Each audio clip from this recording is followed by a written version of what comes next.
People need something happy to celebrate while you're getting that little tumor removed, Melissa said, moving her wedding to my surgery date after I'd specifically asked her to be there with me. But when she walked into her reception hall to find only 8 guests, while the other 192 were cramming into my hospital waiting room with flowers and signs, she finally understood that happiness isn't scheduled over someone else's survival. The question wasn't why she'd chosen my surgery date for her wedding. It was why she thought anyone would choose her celebration over my fight for life. My name is Amelia, and I need to explain something about finding out you have cancer at 29. You learn exactly who your real friends are, usually in the most brutal ways possible. Melissa and I had been inseparable since college. Matching tattoos, shared apartments, synchronized periods, the whole she's my person package that makes other friendships jealous. When she got engaged to Derek, I was there holding her hair back while she threw up from excitement. When I got diagnosed with ovarian cancer, she was there for exactly 48 hours before the inconvenience set in. Stage 2B, the oncologist had said. Aggressive, but we caught it early. Surgery, then chemo, then radiation. You're young and strong. Good odds. Good odds still meant major surgery. Still meant removing organs I'd hoped would carry children. Still meant 6 months of poison being pumped into my veins. But I had Melissa, my maid of honor, my emergency contact, my person. For 2 weeks, she was perfect. Hospital visits, meal prep, organizing my medical binder with color-coded tabs. Then Derek proposed a destination wedding in Cabo, and suddenly my cancer became in scheduling conflict. We can't do Cabo now, she'd said, like I'd personally attacked her Pinterest board. You can't fly during chemo. I'm sorry my cancer is inconveniencing your beach wedding, I'd said, trying to make it a joke. She didn't laugh. We'll do it locally, but the venue only has one date available in the next year, November 15th. November 15th. The date circled in red on my calendar. Surgery date. That's when they're removing the tumor, I said slowly. I know, but it's the only date. Besides, the surgery is in the morning. The wedding's at 4 p.m. Totally different times. Melissa, I'll be unconscious. Exactly. You won't even know you're missing it.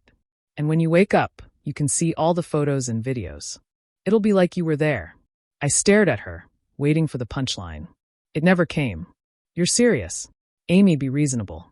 We can't plan our entire lives around your treatment schedule. This is Derek's day too. I'm asking you to be there when I might die. You're not going to die. You said yourself, good odds. That was the moment I should have seen it. The crack in the foundation. But I was scared and sick and desperate to keep my best friend, so I swallowed my hurt.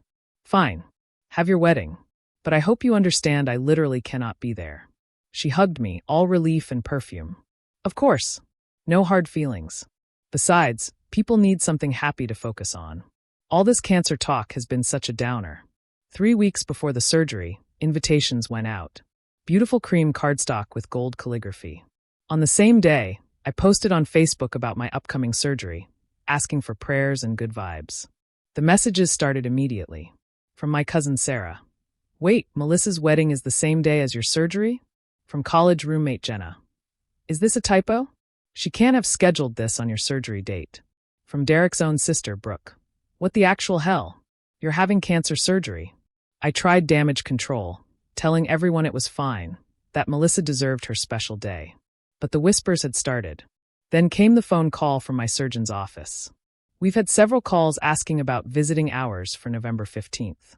Do you need us to arrange a special waiting room? Several. At last count, about 40 people. 40 people who'd chosen my surgery over Melissa's wedding. Melissa called that night hysteric. People are RSVPing no. They're saying they have a prior commitment. What did you tell them? Nothing. I mentioned my surgery on Facebook. That's all. You're sabotaging my wedding. I'm having cancer removed from my body. That's not sabotage, that's survival. She hung up. Derek called an hour later. Amy, you know I care about you, but this is getting out of hand. Can't you just tell people to go to the wedding? You want me to tell people to celebrate while I'm being cut open? When you put it like that. How else should I put it, Derek? He sighed. Melissa's crying. Half the guest list has declined. By the week before, it wasn't half. It was 3/4. My friend Tom, who'd gone to high school with both of us, was the most direct. I'm not dancing at a wedding while you're fighting for your life. That's psychotic. Even Melissa's relatives were backing out. Her aunt called me personally. Sweetheart, I'll be at the hospital. I can't believe she did this to you. The night before surgery, I couldn't sleep. Fear, drugs, and the surreal knowledge that tomorrow I'd either wake up cancer-free or not wake up at all. My phone buzzed at 2 a.m. Melissa, I hope you're happy. My wedding is ruined. Me, I hope I survive surgery. She didn't reply. The morning of November 15th came gray and cold. My parents drove me to the hospital at 5 a.m. By 6 a.m., the waiting room was already filling up. Not with 8 or 40 people, but with what looked like hundreds. My nurse, Patty, peeked into my prep room. Honey, are you some kind of celebrity? The waiting room looks like a concert venue. My mom went to check. She came back crying. Amy, they're all here for you. Everyone who'd declined Melissa's wedding had come to the hospital instead. They wore Team Amy shirts. They brought blankets and coffee and crossword puzzles. Someone had made a banner. Amy's Army, Love Beats Cancer. As they wheeled me to surgery, I caught a glimpse of the crowd. My college friends, work colleagues, distant relatives, Derek's family, even Melissa's grandmother. All choosing to spend their day in uncomfortable hospital chairs instead of at a country club. See you on the other side, someone shouted. Kick cancer's ass, another voice called. The anesthesia took me under with tears in my eyes, the good kind. I woke up 6 hours later. Groggy, sore, but alive. The tumor was gone. Clean margins. Best possible outcome. My recovery room couldn't accommodate visitors, but the nurse brought me my phone. It had hundreds of messages, photos, videos. The waiting room had turned into a celebration. Someone brought pizza. Another person had a guitar. They'd sung songs, told stories about me, created their own reception in the surgical waiting room. Meanwhile, across town, Melissa's wedding was happening with 8 guests. Her parents, Derek's parents, her brother, Derek's brother, and 2 cousins who'd flown in from Poland and didn't understand the situation. The photographer she'd hired for $3,000 spent most of the time trying to make the empty venue look full. The DJ played to an empty dance floor.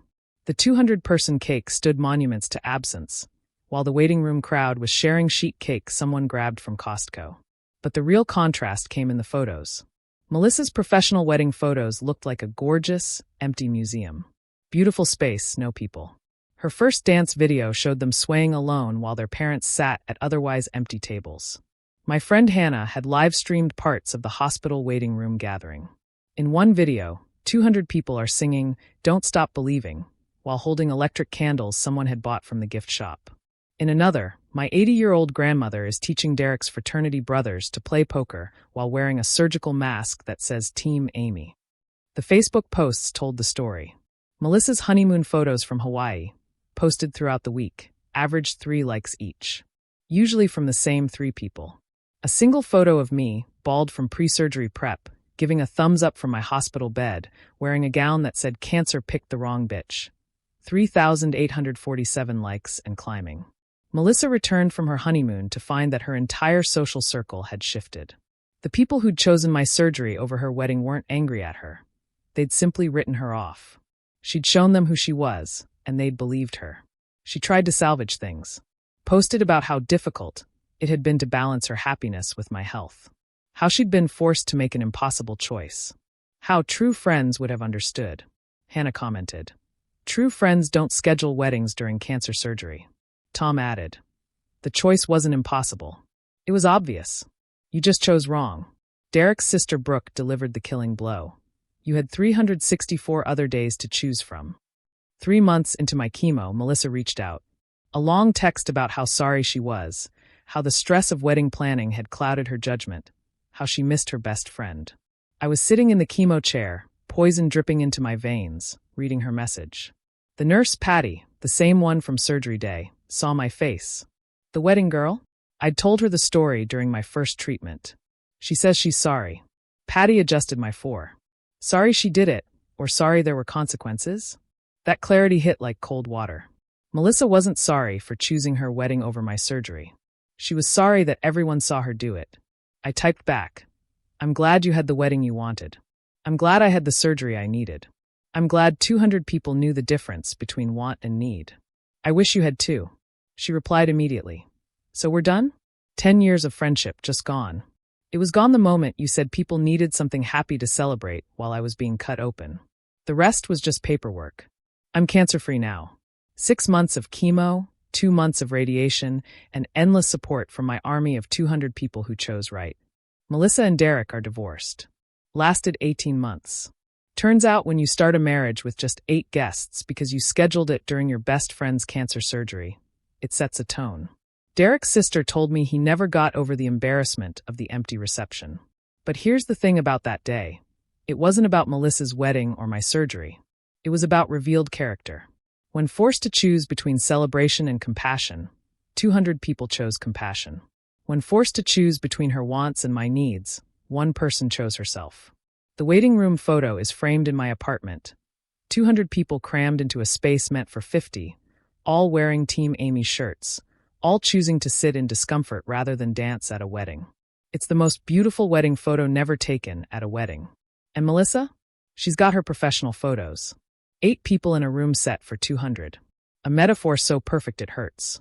She scheduled her happiness over my survival. Everyone else scheduled their priorities correctly. The difference shows in every photo, every memory, every like. Cancer taught me I could survive having pieces cut away. Melissa taught me that some pieces needed to go. The 200 people in that waiting room taught me what really matters. And what really matters is this. When someone you love is being wheeled into surgery, you don't schedule a party. You schedule yourself exactly where love requires you to be. In an uncomfortable chair, holding space, choosing right. Even if there's no open bar. Especially when there's no open bar. Because that's what real friends do. They show up when it matters, not when it's convenient. And 200 people knew the difference.